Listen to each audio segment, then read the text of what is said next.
Mana bozor kuni mashinaga vaqt ajratadigan kuni. Shanba kuni o'zimga vaqt ajrataman. Nima yangiliklar bu yerda Asilbek?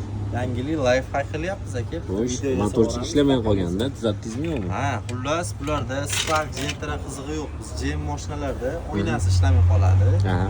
Birinchi holat Cobra'dan bo'ladi, ikkinchi holat motorchikda o'zidan bo'ladi. Motorchiki 350 ming turadi yangisi. Aha. Ishlamay qolsa bitta ikkita qattiq urib yuborsa ishlab ketadigan holat bo'ladi. O'sha holatda Lekin obshipkani sindirib qo'yish ham mumkin ekan. ha, lekin sekinroq olishga o'rtacha holatda turish kerak-da. Shuni yechib turib, ichida cho'tkasini to'g'irlab yuboriladi, bo'ldi.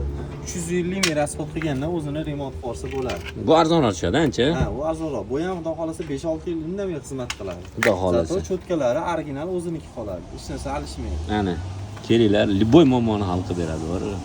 GM Inamark, Qizig'i yo'q. samolyotdan tuzatib beradi. Tuning qilib tashlaysiz. Umuman qizig'i yo'q. Gap yo'q. Motor bo'lsa bo'ldi. Gap yo'q. Hozir ko'ramiz rezultatini.